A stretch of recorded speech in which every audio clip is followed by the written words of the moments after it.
48 Angler. Let's do this. 24 Boote. 9 Nationen. Dobsche, tralala. 3 Zielfische. Fisch auf Fisch. Und ein Pokal. Der YPC Boat 2025 wird euch präsentiert von Hearty Rice, Feel the Difference. Der Anglerschmiede, dem Online-Weg zum Angelschein und dem B1 Bootscenter. Wir bauen dein Boot. Hallo liebe Zuschauer und herzlich willkommen zur 15. Episode des YPC Boat 2025. Die letzte Vorrundenentscheidung steht an. Noch ist alles offen in Gruppe D. Vor dem Lake Day führen die leicht favorisierten Teams von Ilex und Lawrence. Die beste Ausgangslage hat aktuell aber Shimano. Zwar nur auf Platz 4, dafür allerdings mit bereits 3 Brechern auf dem Board. S.H. Lithium und Bullseye stehen nicht ganz so gut da, können sich neben einigen passablen Fischen aber immerhin auf einen guten Barsch bzw. Zander stützen. Lure Drop wiederum hatte mit dem E-Motor zu kämpfen und hängt ein bisschen hinterher. Inzwischen läuft aber zumindest die Technik wieder rund. Insofern feuerfrei für 8 hoffentlich fischreiche Stunden auf dem Großgewässer. Ihr habt ja gesehen in der letzten Folge, dass wir relativ schnell Karussell gefahren sind mit unserem Boot. Ja, wir haben gestern versucht, den Motor zu fixen. Dachten erst, das ist eine Software-Sache, haben das Ganze, ja, die Software neu installiert, haben das Ding kalibriert. Es hat alles nichts genützt. Das Ding war hin und dann mussten wir uns um Ersatz kümmern, den Ersatz anbauen, einrichten. Wir haben gestern leider keinen einzigen Wurf gemacht. Aber wir haben jetzt ein funktionierendes Boot. Genau, und das wollte ich sagen, es ist richtig geil. Ich meine, ganz ehrlich, wir haben eine B1 Bootcenter, die machen mit, ja, Frank und Tobi. Die haben gestern geangelt, auch sehr erfolgreich geangelt. Gratulation dazu. Aber die haben so geholfen. Frank hat einen Ersatzmotor einfach mitgehabt, ein kompletter Garmin Forces Ersatzmotor mit. Und die Jungs, Pauli war da, Christian Juka, Shoutout an Christian, vielen Dank, du hast echt viel Arbeit gemacht. Also wir haben einen stressigen Tag gehabt, aber wir haben nicht so viel, sage ich mal, gearbeitet an dem Boot. Wir haben ihr geholfen, moralisch unterstützt, wir haben die Sachen eingekauft im Baumarkt und so weiter. Aber die haben echt viel geschraubt und viel getan für uns. Vielen, vielen Dank. Und ja, jetzt haben wir immerhin ein funktionierendes E-Motor, also es ist richtig geil. Klar, gestern war scheiße, man konnte gar nicht angeln, gar nicht trainieren, aber all in all muss ich sagen, das ist richtig, richtig nice, dass die Jungs uns das so schnell wieder hingekriegt hat. Es ist nicht selbstverständlich, dass einen Tag später hat man wieder ein funktionierendes Boot, auf jeden Fall. Yes, so we have a full cart, currently in 2nd position in the group, but not that comfortable because our fish are not big enough. At least that's what we think. We don't have a big, huge fish on the list yet. So that's the plan for today. Upgrades. Upgrades. So first of all, gonna do some perch fishing, trying to get 2 big perch. Yeah. And after that, we're gonna use the power hour. Active target, some Zanders. Yeah, big Zanders. Hope for a big pike after that. So ist es. Wir starten auf Barsch Finesse. Tim startet mit einem Free Rig, ich starte mit einem Net Rig. Dorias Wriggle Net Slim. Wir hoffen, dass wir gute Barsche bekommen. Es ist schwierig hier oben, aber wir geben unser Bestes. Auf geht's. Rick is starting with a big scanner. Yes. And I'm going to start with a brand new lure from Ilex. It's a Sucker Punch. This is the shallow version. And yes, we're drifting those grass plateaus and first try to find a big pike. If they don't bite, we fish a little bit smaller because there's all kind of fish on this plateau. So yes, we need 2 good sized fish and upgrade a few fish. So we're gonna do it. Let's do that. Die Taktik für den ersten Spot: Flachwasserangeln. Wir haben uns dafür flache Sandbänke hier rausgesucht an der Steinpackung und werden da Gummifische leiern. Als verwendetes Gerät nutzen wir heute die Stradic-Serie, die H. Ja. Markus hat eine H, ich habe eine H und 3000er Rollen gepaart. Das ist die perfekte Kombo. Damit machen wir weite Würfe, ordentlich Strecke. Im Training hat es funktioniert. Ich würde sagen, drückt uns die Daumen. Sollte klappen. Tag 2, let's go. We are motivated with Stefan. We're going to do our best. If we arrive, we arrive. But the most important part, we have really a good time on the water together. So that's the most important. Keep this in the head. Fishing is also that, and share a good moment with friends in tournament is really good. Okay, so we're gonna start now and hammering all day for a good result. See you soon. Alle Teams sind pünktlich an ihren Spots. Alle beginnen im Haringfleet. Lure Drop startet weit im Westen. Bullseye und Lawrence beginnen im Abstand von wenigen 100 Metern in der Nähe der Spuimündung und Shimano, S-Ash und Ilex ordnen sich in genannter Reihenfolge entlang der Südseite von Tinchemeten an. Bist du nervös? Nö. There we go. Allez, go. Let's go. Der erste Wurf. Der Wurf. Dickes Petri, Markus. Jo. Danke. Do it.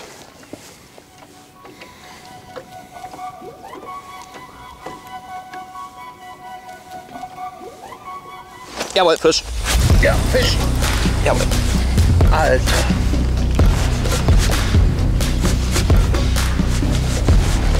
Gibt's ja wohl nicht, oder? Da ist er. Oh, ich hab einen Hecht. Du hast einen Hecht. Ich hab einen Zander. Mach Yes. zuerst den. Habeck, ihr kommt Ja. rüber.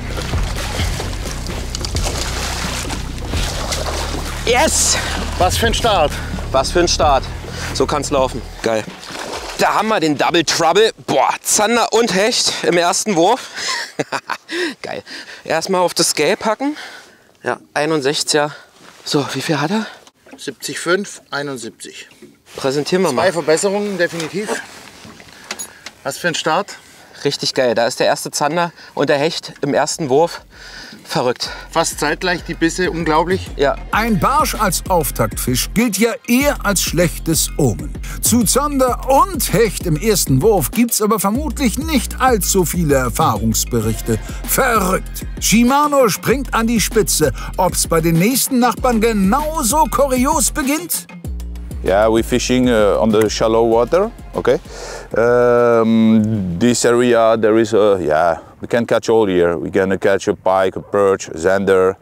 So that's why we start here, because we want to catch a pike, so that's why we start here with swim bait also, because we know there is some big pike. And yesterday in practice, we pass here and we see some people catch a really huge one.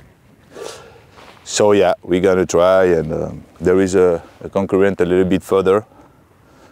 So I think the choice is good, but we will see what happens. And yeah, there is a little bit of plant on the water, and there is, you see, 2.4, 2.5 meters. So yeah, just casting, and believe in what we do. That's the most important part. So, wir positionieren das Boot etwas weil wir gemerkt haben, dass die Strömung doch mehr drückt als erwartet. Eigentlich sollte bis, Fisch. Dicker Barsch, dicker Barsch, dicker Barsch. Yes. Dicker Barsch. Nice, Mann. Oh ja, richtig dicker Barsch, Leute. Richtig dicker Barsch, ne? Ja, Cherrypicker beim Barschdrill. Offset-Haken richtig reinsetzen. Hier vorne. Ja, passt. Geil, Mann. Das ist ein richtig dicker Barsch. Kurz gewartet. Das ist richtige Klamotte. Das ist richtige Kirsche. Oha. Oh, geil, Mann. Oha. Das ist auf jeden Fall Barsch. Ja. Schüttel schön. Pass im Boot auf. Oh. Yes, sir. Oh, ich sehe es. Jetzt kommt's Flo, da kommt der Barsch. Ja, Mann. Yes, der ist gut. Yes, der ist gut. Ah, 6,47. Ja. Zweiter Wurf, mein Freund. Was geht ab hier, Alter? Geil, Mann. Leute, die Cherrypicker. Ich liebe diese Route, ey. Am Freerig mit dem Krebs. Guckt euch diesen geilen Barsch an, Leute. Geil, Mann. Leute. Ach, geil, ey. Was ist das für ein geiler Barsch? Ja, ist ganz klar. Der geht sogar, toucht sogar fast die 49. Leute, 49 cm. Geil, Mann. Mit der Cherrypicker und dem Freerig. Den lassen wir jetzt wieder schwimmen. Und das ist einfach der schönste Augenblick. It's interesting. I did get a bite or two on the first cast only, and after that nothing. And you think, hey, we're on the right spot? They should be there. Yeah, they are there. Yeah. Yeah. Nice. Nice fish. That's a nice one. On there? Chip rig on a crawl.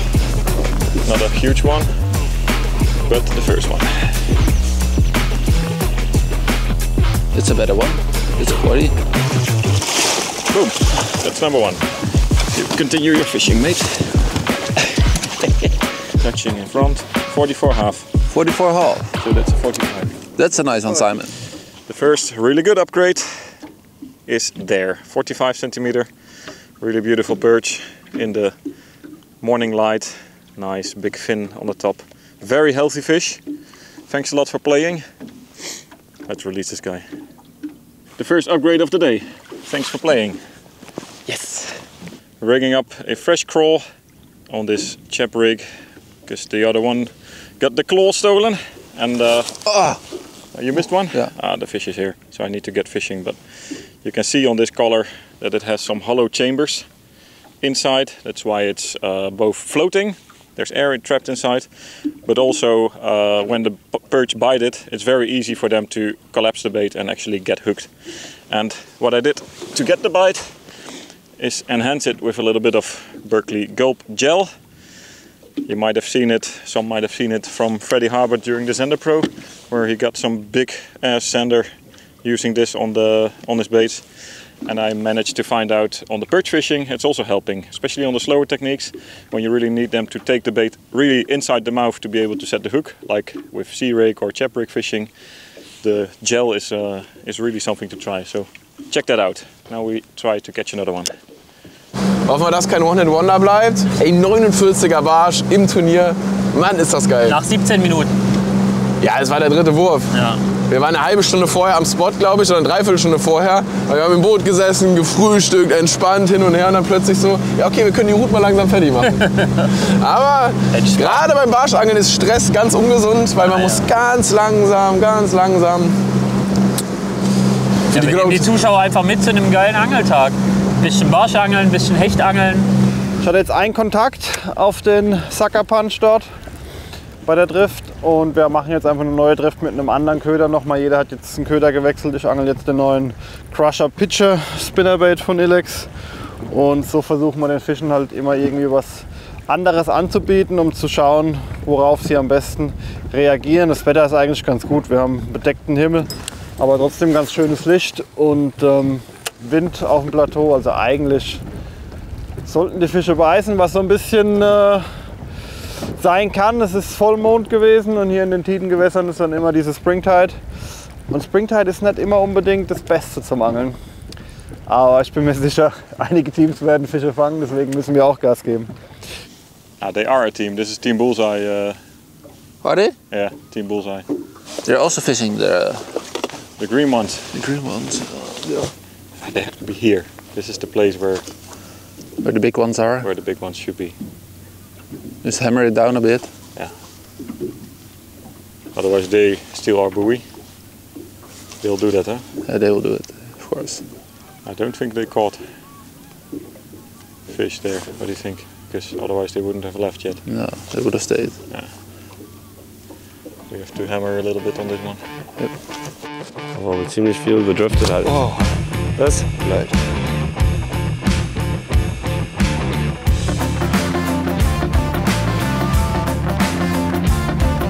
Fangen wir lieber an. Ja. Yes. Dicker Barsch.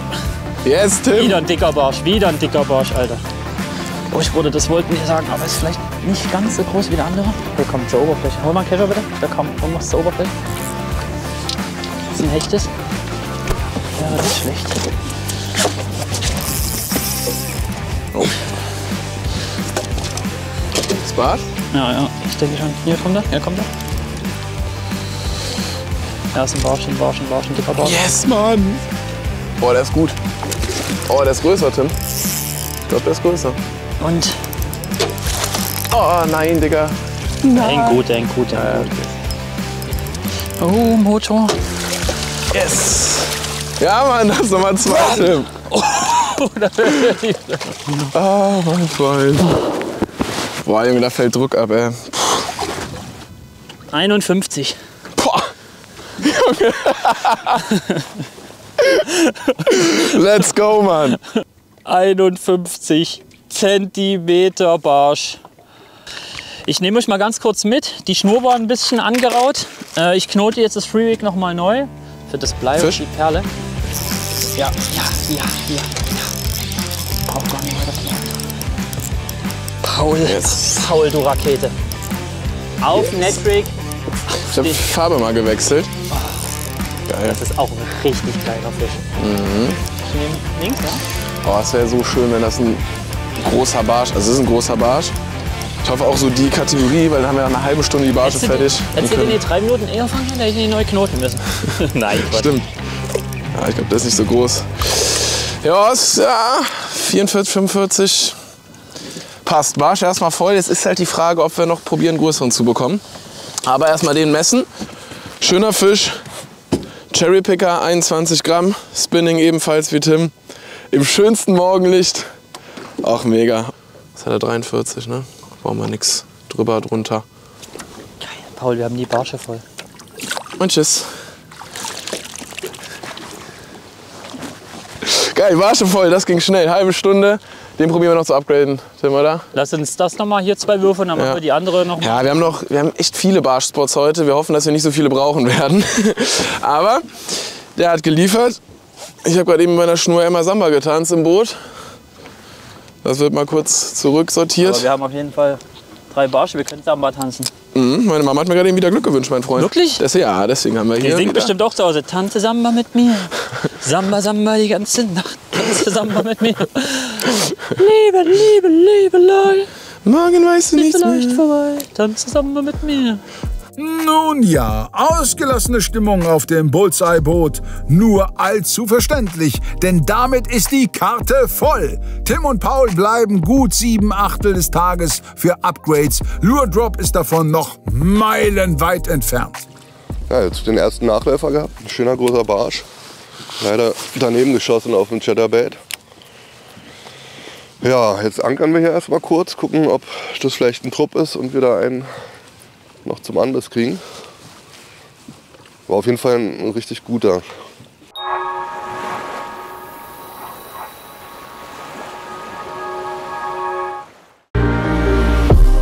Hi Leute, ich bin's Johannes und ich bin neuer Brandmanager bei LMAB. Und pünktlich fürs Frühjahr kommen jetzt meine 3 Top-Hechtköder. Nummer 1, 23er Perch Head. Kein Köder hat mir so viel große Hechte beschert wie dieser. Nummer 2, der Drunk Dancer, entweder in der 18 cm Variante oder, wenn es auf ganz dicke Muttis gehen soll, in der 23 cm Variante, hier gepaart mit einer Maus für umso größeres Volumen und noch mehr Druckwelle unter Wasser. Kleines Sneak Preview, zu guter Letzt der neue Real Vibe, noch nicht im Handel, aber dieser Köder ist so gut, dass er auch jetzt schon genannt werden darf. Denn der hat in der Testphase bereits richtig viele dicke Hechte beschert. Ich wünsche euch ganz viel Erfolg und hoffentlich dicke Hechte. Und jetzt viel Spaß beim Weiterschauen.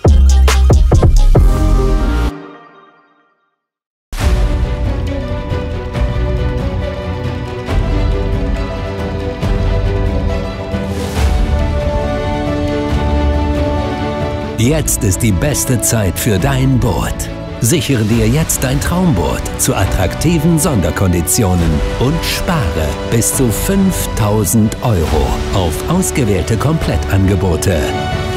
B1 Boat Center. Willkommen an Bord.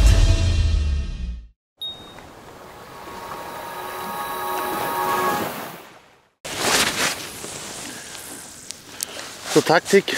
Wir kurbeln den Gummi ganz langsam so über den Boden. Ich lasse ihn immer wieder mal so durchsacken, dass er kurz auftitscht. Aber nicht zu oft, weil wir hier immer wieder mal so Krautfelder haben und so Schwemmkraut unten am Boden. So eine Art Grünalgen, dass wir das nicht zu arg aufsammeln. Mache ich das so ab und zu mal, dass er wieder ein bisschen an Tiefe kriegt. Weil wir sehr leichte Köpfe angeln. Ja, und ich hatte noch einen zweiten Biss. Leider habe ich nicht erwischt. Jetzt hoffe ich, dass wir gleich noch den zweiten fangen, den zweiten Zander.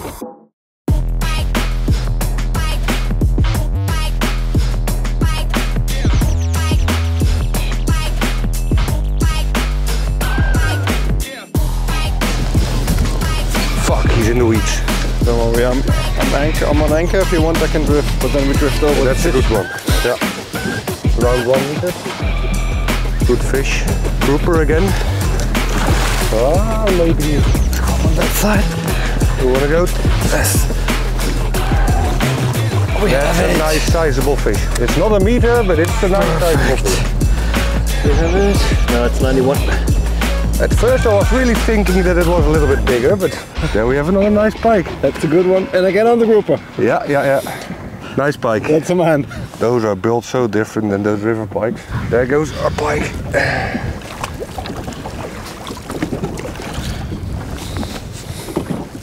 Bye bye, pikey. Good job, man. Second drift for the fish. Yes. Auch Ilex meldet sich an. Rick liefert einmal mehr bei den Hechten. Barschexperte Mark gerät dagegen langsam in die Bringschuld. Und auch bei Lure Drop herrscht weiter Flaute. Immerhin weiß man mittlerweile, woran das liegen könnte. Ja, wir haben gerade hier im Flachen eine Robbe gesehen. Das heißt, wir können uns erstmal einen neuen Spot suchen. Ist gerade wieder abgetaucht, aber ich denke mal, die kommt gleich wieder hoch. Mal gucken, vielleicht kannst du die einfangen. Ah, ärgerlich. Aber gut, der Spot. Der Spot ist jetzt tot. Ja. Erstmal. Auf jeden Fall. Kein vernünftiger Fisch. Bleibt in der Nähe von dem Teil. Da ist er. Da kommt er hoch. Ach, ärgerlich. Das klingt immer so, als ob man die gar nicht leiden kann oder sowas. Die sind natürlich hier zu Hause und haben das absolute Recht, natürlich hier ihr Frühstück zu holen. Das ist natürlich für uns einfach ein bisschen ärgerlich, dass wir quasi einen verbrannten Spot haben. Aber wir werden jetzt umsatteln. Wir fahren jetzt noch mal ein paar hundert Meter weiter, probieren da ein paar Würfe und dann fahren wir ganz woanders hin. Aber ja, ist auch immer geil zu sehen. Also hat man ja auch nicht jeden Tag. Dementsprechend bin ich jetzt gar nicht so unhappy, dass wir das erleben durften. Gesunde Einstellung. Während Lure Drop frisches Wasser sucht, rücken sich zwei andere Teams zunehmend auf die Pelle. Er drückt's auf uns zu. Ist er bitte? Das ist zu schnell vernimmt. Doch, Simon ist das. Ja, das ist Simon. Nee, ist ein Markrift. Doch, ist er. Ah, da sind die. Nein. Doch. Nee, ist ein anderer. Nee, ist doch nicht. Ist irgendjemand anderes. Das ist Simon, die fischen von dem Boot von mit Mitchell. seinem Boot. Ach so. Mit dem Boot von Mitchell. Und jetzt fahren die. Ja. Fuck. Die Jungs fahren auf den Spot, wo wir als nächstes hin wollten. Just give me a cookie. Cookies. Okay.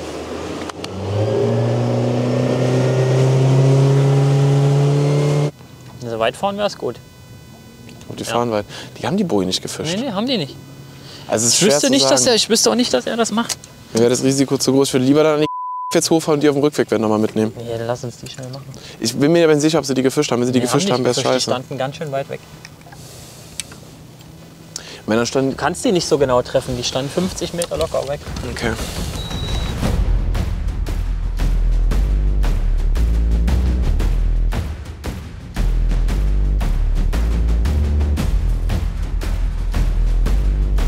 You say you have more experience. Yeah, fish. Oh, nice. Yeah, might be the one. I don't know. Felt a little light at the beginning, but there's a little bit of weight on this one. First cast with the twitch jig. Is it the Zander or is it the perch? No, perch. Yeah, this is the one that we needed. This is the one we need. Yes! Oh, yes, buddy. Okay. We make a few more casts, but then we have our two big perch. Oh. So lost one, big perch. Awesome. Awesome. Good bite on a twitch jig, pintail with a darting minnow head. In the net, quickly. And there is the next one! Double hookup! Double hookup. You wanted a double hookup? You will get a double hookup. Okay, no. Nice. 44.5. So 45. Yeah, 44. 44, yeah. 44. Boom, guys. Double hookup, 45, 44. Welcome points. Good job. Awesome. Really cool. Let's go back. Let's go back and go some power fishing. Zander fishing. Boom. Okay, let's release the double hookup. Double release. Bye bye. Bye bye. Let them go. High five. Yeah, nice Good man. Job. Good job. Let's go. Okay. Let's go some Zander fishing. Schöner Doppelpack zur Fullcard und mit der jetzigen Barschpunktzahl kann Lawrence gut leben. Wie angekündigt, geht sofort weiter mit der nächsten Mission. So guys, we're done with the perch fishing and we're starting our power hour now. We have 1 hour and we're going to use the active target, Lawrence active target. Active target 2. Try to spot some Zanders. Yep. And cast some baits on them. And of course, I'm preparing the baits here with some Berkeley gulp gel again. Put it on the head of the fish, head of the lure, sorry, so it sticks to the surface there. It's really better. It's a good tip if you smear some gel to put it on a like a ribbed surface. It's sticking better than to a smooth surface. And here's the first fish. The first cast? Yeah, this is the 10 gram one. Take this one. Do better. Yeah. Fish spotting, fish on directly. Jeez, that was fast. It's a good fish, huh? Quite a nice one. Bring it to me. It's a better one. Whoa. Okay, give me the rod, you continue the fishing. That was quick. That was very quick. First fish in the boat. I think it's around 70. First fish. That's how we do that. Boom, gulp gel, Berkeley Sec 5, 15 centimeter, and a really nice sander. It is 64. 64 only, yeah? Wow. Yeah. Beautiful fish. Ah, I thought it was bigger, but... Very quick and dirty, Mitch. Good job. Let's release and then catch another one. So, quick release. Sorry, I was a bit too fast for the camera guy to film the release, but we have only little time, of course, only 1 hour to do this power hour. And Mitch is already on the next one, so I'm gonna assist him. Bis hierhin läuft's für Lawrence wirklich perfekt. Lure Drop befindet sich inzwischen immerhin in robbenfreien Gefilden. So, wir sind jetzt am zweiten Spot angekommen. Das Spot hier habe ich ehrlich gesagt ziemlich viel Confidence. Habe zusammen mit Frank vom B1 Boat Center, wir haben gemeinsam eine WPC zusammen gefischt. Und wir haben auf den Spot hier auf jeden Fall vernünftig gefangen. Das war ein von unseren Spots in dem Turnier. Wir haben auch im Training mit Leo hier auch gekommen, um das zu checken. Habe auch Fische gefangen. Also hoffentlich heute platzt mal der Knoten. Platzt der Knoten jetzt gleich ja in dem Spot. Es ist ein großer Spot, es ist ein relativ großer Bereich, dass man jetzt abfischen kann. Wir werden das durchtwitchen, chattern. Ja, auch sogar mit großen Gummis durchleihen. Also es ist schon durchaus ein Spot, wo man alle 3 Fischarten fangen kann. Und ja, müssen wir auch machen letztendlich. Oh. Ich habe jetzt gerade, also ich habe vorhin meine Hauptschnur durchgehauen beim Anschlag und eben hatte ich jetzt mal einen schönen Zander drauf, der uns sehr gut gestanden hätte. Der war um die 70 rum. Der ist leider dann direkt wieder ausgestiegen. Der kam kurz hoch zur Oberfläche und dann war er schon wieder weg. Irgendwie läuft es nicht so bei mir. Rick hatte noch einen schönen Nachläufer unserem 80er Hecht. Also die Fische sind hier, die Fische sind aktiv. Wir müssen sie nur ans Band kriegen und rausbekommen. Gut gesprochen. Und tatsächlich, mit dem nötigen Quäntchen Glück könnten wir bei der aktuellen Fischaktivität eine Serie erleben. Oh, putain. Oh, thank you. Yes! No way! It's really not our day. It's really not our day, Ja. Bis. Nein! Was ist denn hier los? Okay, wir setzen nochmal eine Drift an, weil da war jetzt ordentlich Aktivität. Ich versuche die Linie ungefähr noch mal so zu fahren, nicht unbedingt genau dieselbe, aber eben in der Ecke scheint ein bisschen aktiver Fisch unterwegs zu sein. Und diesmal schaffen sie hoffentlich den Weg ins Boot.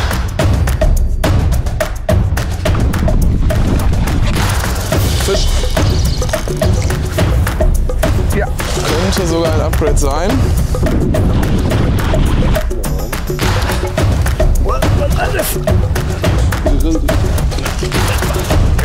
We have it. Ik zag hem zo inslaan. Whoops. 59. 64. 59. So that means a full guard. 65. I'm showing Mitch's fishes. 3, 2, 1. Ciao, ciao. Hoppakee. Yeah, man. You're coming. Nice. I think this is...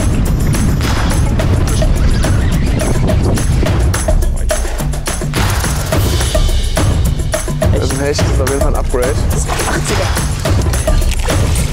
It's a big one. That's a better one. Yes! 87.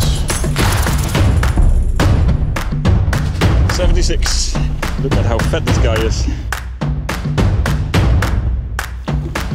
Oh, strong release. That's how we like it. Boom! Viel Action! Bullseye und Lawrence marschieren weiter voran. An den Teams des unteren Tabellendrittels scheint der Bissreigen dagegen vorbeigezogen zu sein. Wasser ist sehr, sehr klar heute. Eigentlich finde ich sehr, sehr gut. Für Hecht und Barsch, meistens an den Gewässern her der Heringsfleet, sucht man ganz klare Wasserbereiche. Und genau so einen Bereich haben wir jetzt hier. Ich meine, wir sehen die Steine unter Wasser hier, während wir fahren. Das ist wirklich eigentlich alles ideal von Bedingungen. Schöne Brise, klares Wasser, super Spot, sind sehr Delivery Spot manchmal. Aber wie verhext bis jetzt. Die wollen einfach bis jetzt nicht beißen. Aber das kann sich schlagartig ändern auf den Gewässern. Und man kann innerhalb kürzester Zeit den echt paar sehr schöne Fische fangen.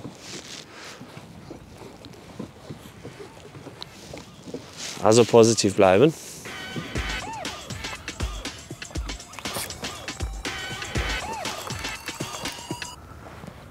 Poisson. Poisson. Allez, mon chef. Oui, bien. Ouais, poisson, poisson, gros poisson. Gros poisson, mon Steph. Allez, tu vois, je t'ai dit. Allez, mon gros, ramène-moi le. Allez, fais plaisir, mon Steph. Tu veux que j'approche? Non, non, c'est bon. Il est là. Allez, viens me chercher. Prends ton temps, souffle. Oh, t'inquiète. Tu veux aller devant? Viens devant avec moi, peut-être. Il est là. Ouais, beau poisson. Ouais, allez, mon Steph. Ouais, j'ai vu. Fais gaffe au moteur électrique, hein. Oh putain, c'est un gros. Allez, mon Steph, viens devant, viens devant. Il y a le moteur électrique. C'est bon. Ouais, allez, c'est bon. Prends ton temps. That's a nice fish. That's what we need. Allez, mon gros, t'es tout rouge. Tu vas me le faire. Allez, regarde, tu vas me le faire. Bien sûr, tu vas me le faire. Ah, quelle heure, tu vas pas me le faire, celui-là, mon gros. Je te l'avais dit. Allez, ça c'est bon, je te l'avais dit. Lâche rien. Allez, Steph, on fait vite. Il est mal piqué en plus. Oh, t'es trop fort, mon gros. T'es trop un boulet. Eh oui, le 120, quoi. Il est là, notre gros. That's a mooi fish. Yeah, man. Stefan is on fire. So it's 116. Yeah. That's the fish. On relâche, on fait pas de photo. Non? Non. Celui-là, il est pour notre mémoire, mon gros. Celui-là? Je te l'avais dit qu'on ferait. Allez. Allez, mon gros. Hop, ok. Bye, my friend. Oh. Look at this beauty. Bye bye. Allez, mon Steph. Encore un peu. Sorry for that. We are a little bit exciting because we know there is big fish. In practice, we catch them here. So it's good. Good. When we are in competition, it's always the same. Your heart is and it was really hooked just on the lip, really on the side of the lip. But he managed very well. He do well, my friend. Yeah, it's a great angler. That's nice. Here we go again. So if you can see on camera, Stefan, he don't feel the bite. He have no bite because he casted the lure. The lure drop on the water, and immediately probably the pike take. So when he start retrieve, he feel he was in the plant. So he strike like this. He say after 2 or 3 seconds, oh, that's a fish. It's a 116. So lucky shot, but it's good. It's good. We take this one.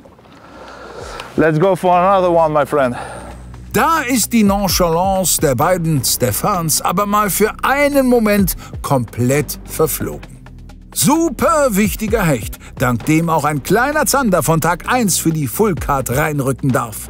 S-Asch Lithium klopft zumindest wieder oben an. Bei Lawrence muss man sich nach den jüngsten Erfolgen erstmal sortieren. Sometimes, guys, when you caught a couple of sanders, it's good to make a long cast and reel up the Revo Rocket that I'm using, reel it up again. So all the line is freshly on the spool, so to say. So you make better casts, and it's easier for the line to go off the spool. That's something important to take in mind. Using today the Fantasista Nano. It's a rod we designed in Abu Garcia, especially for this type of fishing. Has a casting weight of 20 to 80 gram, quite powerful, but that's what you need, of course, when you're playing with big fish. I'm using a 0.19 Berkley Sig braid on it, and a fluorocarbon leader, and yeah, of course, the Berkley Sig Fight. It's working. It's working, yes. It's working like a charm. And I'm switching a little bit between weights, so we can go quicker or slower for shallow fish and deeper fish. So the plan is paying off until now. Ja, unglaublich. Im Training hat es wunderbar funktioniert. Wie ihr gesehen habt, in den ersten Würfen hat man direkt einen Hecht und einen Zander gehabt und einen Fehlbiss direkt danach, und dann hat sich das Fressen direkt eingestellt. Mittlerweile haben wir 10 Uhr, 2 Stunden kein Biss mehr. Wir werden jetzt quasi die Stelle wechseln, werden anfangen mit Jiggen. Ja, irgendwie müssen wir ja die Zander voll machen. Das versuchen wir jetzt. Guten rein, Markus, wa? Und letzter Wurf. Neue Taktik.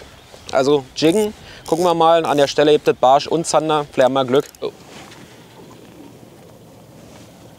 Yeah, good cast, perfect cast, perfect cast. Let's catch this one and get done with it. It's coming, it's coming. Yeah. Oh, that's a big one. Yeah, that's a big one. It's a big one.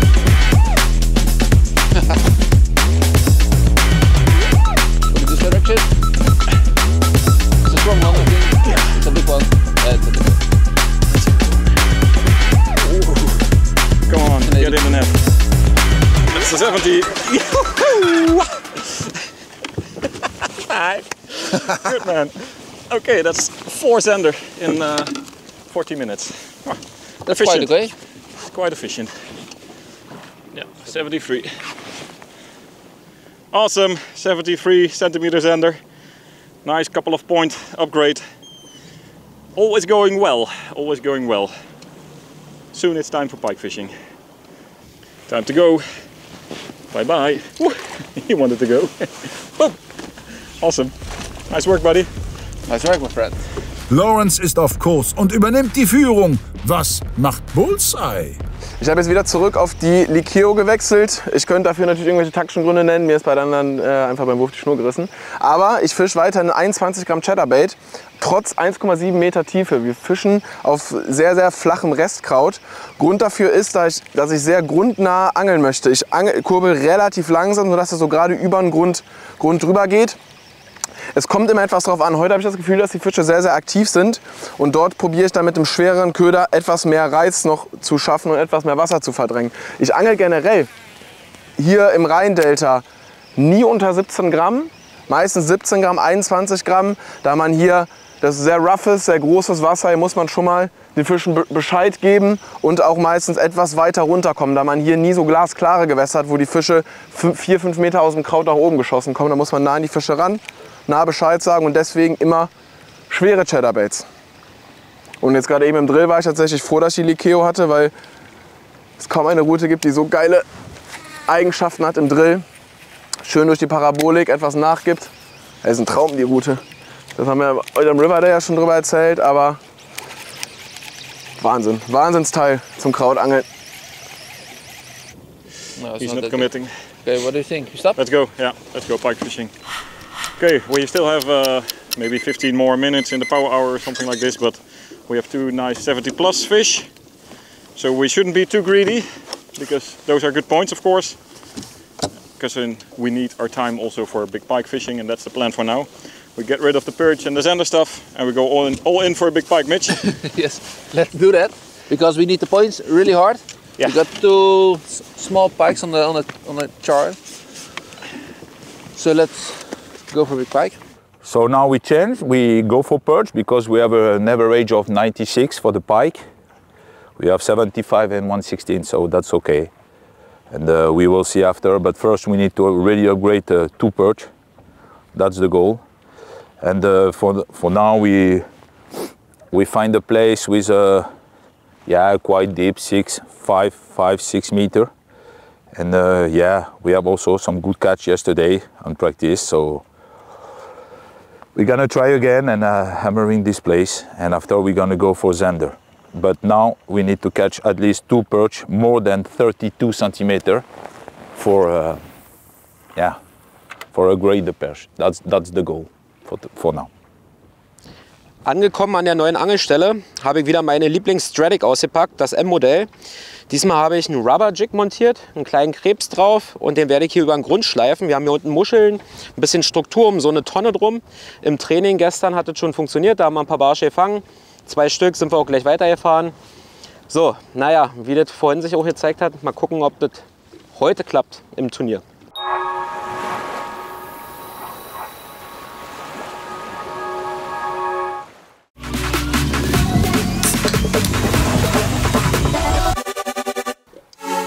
Boah, mehr drin, als du denkst. Zu jeder Bestellung gibt es einen Effekt Energy Drink Pink Grapefruit gratis dazu. Garantiert ohne nass zu werden und nur solange der Vorrat reicht. Und natürlich nur auf hechtundbarsch.de.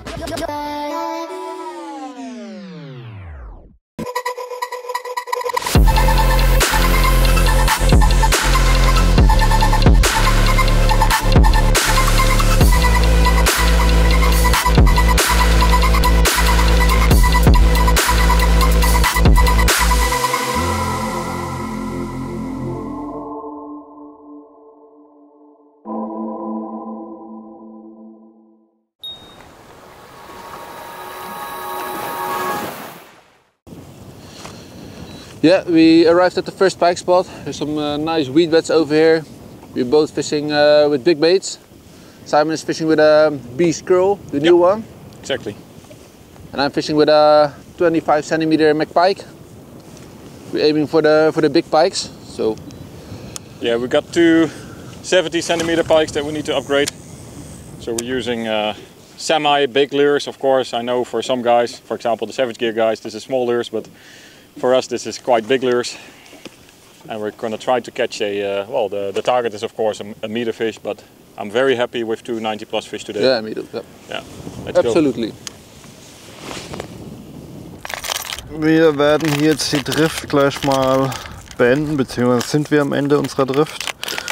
Und ich habe noch so einen Stretch, den wir abfischen wollen, aber vorher versuchen wir mal noch an einem kleinen Spot vielleicht einen Barsch zu fangen. Es gibt aber eine recht schnelle Nummer, entweder da ist ein Fisch, der beißen will oder eben nicht. Also das gibt 5 Minuten und dann driften wir weiter und versuchen noch weiterhin erstmal irgendwie einen großen Hecht oder einen besseren Zander zu fangen im Flachwasser. Wäre natürlich toll, wenn es mit dem Barsch gleich klappen würde, aber dann könnte man dieses Flachwasserangeln heute noch einen ganzen Tag machen. Aber da es auch noch andere Fische zu verbessern gibt, brauchen wir noch mindestens einen großen Barsch, besser 2.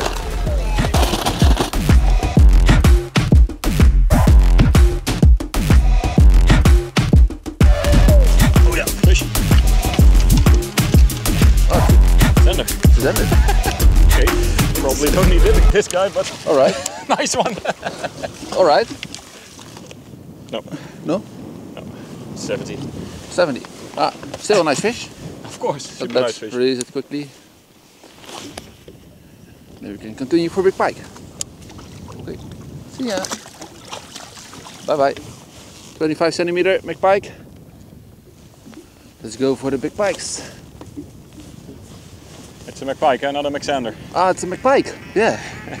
Für den Moment wären es 2,6 Punkte plus gewesen. Lawrence hat diesen Fisch aber nicht eingereicht. Naja, solange die Konkurrenz nicht fängt. Also nach kurzer Diskussion haben wir uns jetzt dafür entschieden, zunächst auf Hecht zu angeln. Wir können noch, ja, entweder noch 2 Hechte upgraden und dafür lassen wir den 60er Zander von River Day drin stehen, oder wir graden noch den Hecht von heute Morgen noch einmal ab und lassen den 76er Hecht von River Day drin stehen und holen uns nachher noch einen Zander. Das sind die Optionen, die wir haben. Barsche lassen wir erstmal stehen, auch wenn wir beide etwas Bauchschmerzen haben mit einem 43er Barsch in der Wertung, weil die Barsche heute Morgen sehr, sehr gut gebissen haben. Ich glaube, viele Teams werden heute Morgen gute Barsche bekommen haben. Ja, mal schauen. Aber auf jeden Fall, nächste Stelle, Hecht angeln, vamos, auf geht's. The spot is not good, so we're gonna try. We have different spot for perch, maybe zander on. But now we go for perch spot again. It's not quite long, so yeah, we need to go. Must be a perch. Oh no. That's the wrong Tiny species. zander. There you go.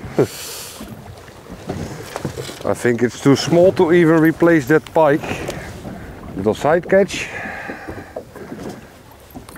Nothing wrong with that. Shockified. Let's search a perch or a bigger one. Missed one. Probably another zander. Got a bite? Yeah, 100% a zander bite. Okay. I can do one more cast to be sure, but yeah, pretty sure it was a zander. Ja, Fisch. Barsch, Barsch, Barsch. Barsch, gute Barsch.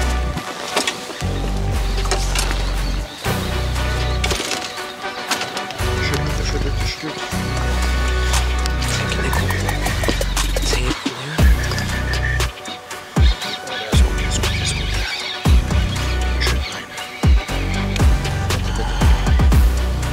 Richtig Druck. Ja. Yes! Yes! Mann, war der wichtig. Weiter. Weiter. Kümmerst du dich drum? Ja. Dann würde ich einfach erstmal noch mal kurz weiter. weiter. Ich mach den ja. Rest. 45. Schöner Fisch. Richtig toller Barsch. Oh, bisher nein. Den habe ich jetzt auf Chebo gechickt. Mit der 892 GLX, der ganz neuen Route. Wir müssen ganz schnell weitermachen. Da geht er. Schöner Klopperbarsch. Und weiter. Weil viel Barsch wird uns nicht mehr, brauchen wir nicht mehr. Nee, da verbesserst dich nicht im Verhältnis. Nee, und ich denke nicht, dass wir jetzt noch einen Fuffi hier rausziehen. Also ich schätze, die beste Variante wäre, wir packen die Sachen, streichen die Segel, werden unsere Power-Oar nutzen gleich und dann versuchen den Zander so schnell wie möglich reinzuhauen aufs Scoreboard und danach wieder Powerfishing anzusetzen, große Köder leiern und dass wir dann irgendwie upgraden, entweder dabei einen großen Zander nochmal fangen, uns verbessern oder einen Hecht. Ja, ich würde sagen, das wäre unsere Taktik, oder? Auf jeden Fall. Der Fisch hat uns jetzt enorm weitergebracht. Jetzt können wir das Ganze taktisch ganz anders angehen wieder. Deswegen nutzen wir jetzt die Powerhauer und wir sehen uns wieder.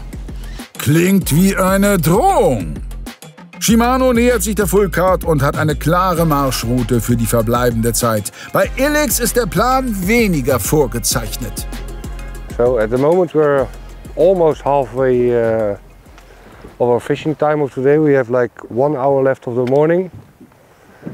The start was a little bit not too good for us. We lost some fish, missed some fish, catch 2 fish.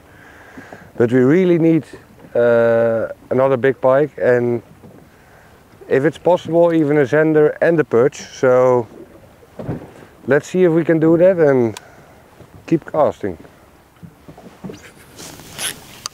Fish. Oh. Was fish? Yeah. Not big. Third cast on the spinnerbait. How sick is that? Yeah, that quickly. Oh, it was still, my drag was too loose from the trolling we did. Amateur. My bad.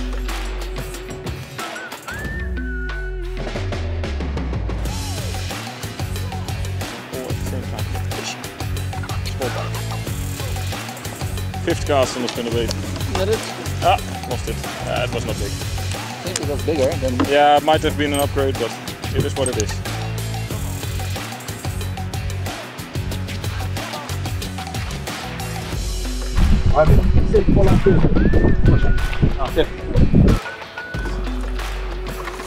Zander.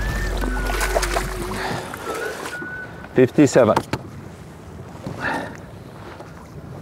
It's okay? Okay, release it. Okay. Yeah, on this place we practice really a lot, and also, yeah, I fish this spot a lot, quite a lot.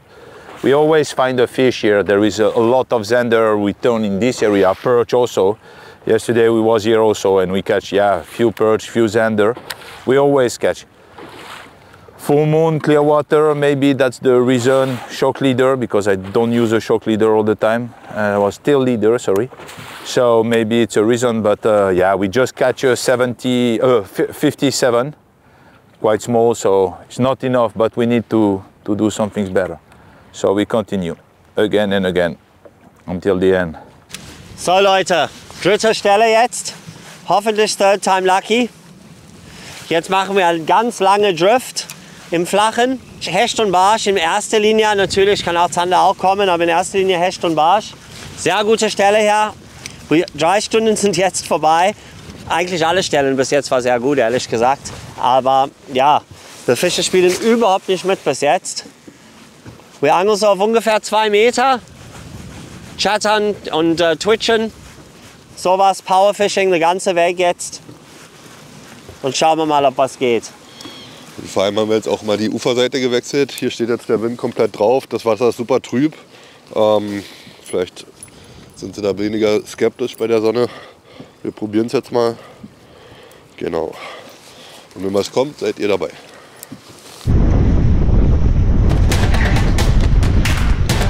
Gut? Ja.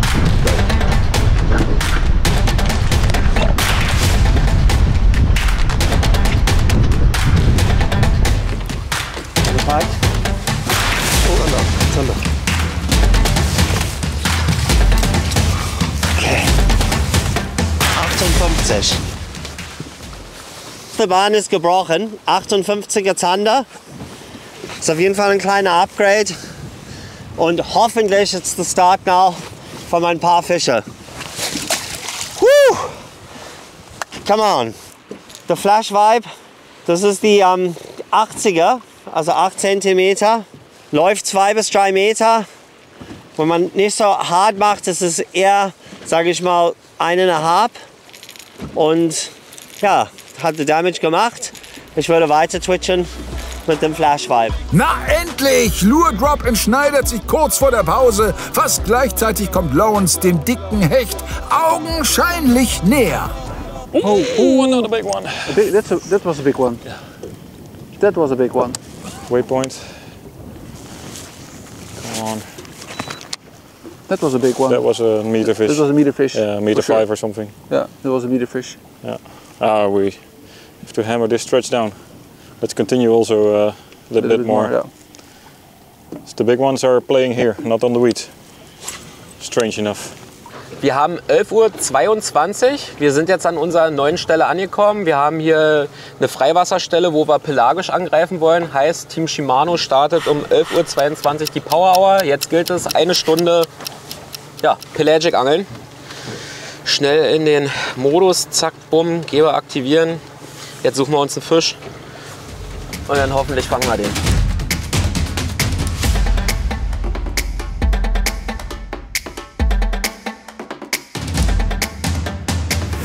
Yeah, that's a good one. That's a good one. Oh, she's made the long cast. That's not a 90. Oh. Should I room? Yeah, I do it. No problem, no problem. He swallowed the bait complete, sir. Should I anchor? You should do it. Oh, yeah, that's 90. That's easy 90. That could be a meter. It's a meter. Yeah, I think so. Okay. What do we have here? 91 again. No, 96. 96, yeah, it's 90. Yeah. Pike master. Cool. So we're good for the pikes. Good job. Let's search a perch, man. Yes. And again on that grouper. On that grouper. It's really good. It's really good. Oh yes, he's good. Oh, you put 2 weights. Yes. To get it a little bit down deep because it was like. Okay, cool. Almost 3 meters here. That's the cool thing about the grouper. Ihr könnt hier 2 Gewichte reinhängen, vorne, hinten. Könnt ihr ein bisschen die Balance verändern.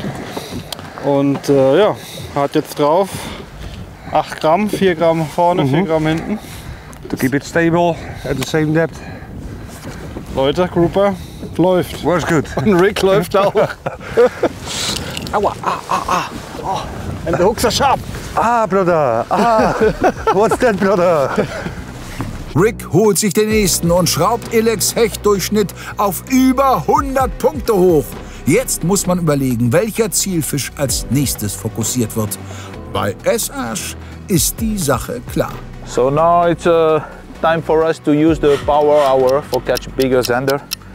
We don't want to, we are not a specialist for trolling or pelagic. We don't also like too much this, so we're gonna do just vertical and yeah, old school, you know. Let's go. Wackelt.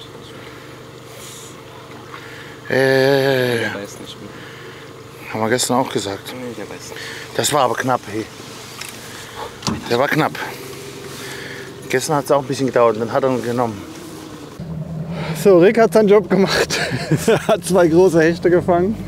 Und wir hatten echt ein bisschen Pech heute Morgen. Wir hatten zwar ein paar schöne Fische dran und Nachläufer, aber was bringt das, wenn sie nicht hängen bleiben? Jetzt haben wir mit 3 Hechten einen Durchschnitt von über 1 Meter, also 1,1 Meter, was schon, denke ich, nicht schlecht ist. Wir brauchen jetzt unbedingt noch Upgrades und Barsche, denke ich, hat am meisten Potenzial erstmal, Zander natürlich auch. Aber wir werden jetzt erstmal so ein paar Ecken fischen, wo ich hoffe, Barsche zu finden. Ich war schon ewig nicht mehr hier, deswegen hat auch kein Training. Hoffen wir mal, dass die Barsche da sind, wo sie immer sind, und wenn nicht, dann müssen wir weitersuchen. Aber wird schon klappen jetzt. Ilex Plan für die verbleibenden 4 Stunden steht. Bevor die erste Halbzeit zu Ende geht, drehen wir eine letzte Runde.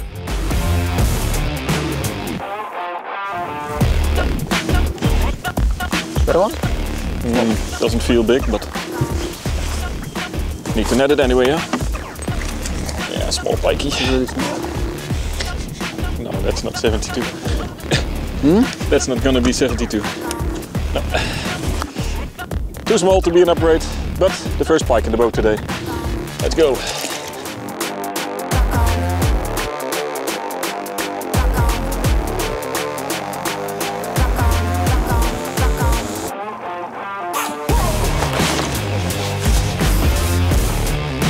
Er war schon bereit.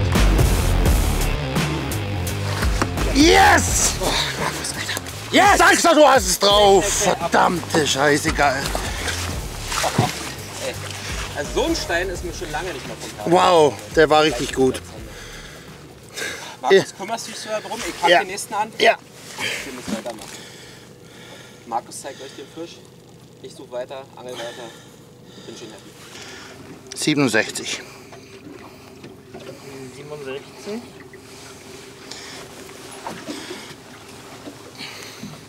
Hat Erik rauspelagt. Wir haben die Full Card. Lassen auch gleich wieder schwimmen. Wir müssen direkt weitermachen.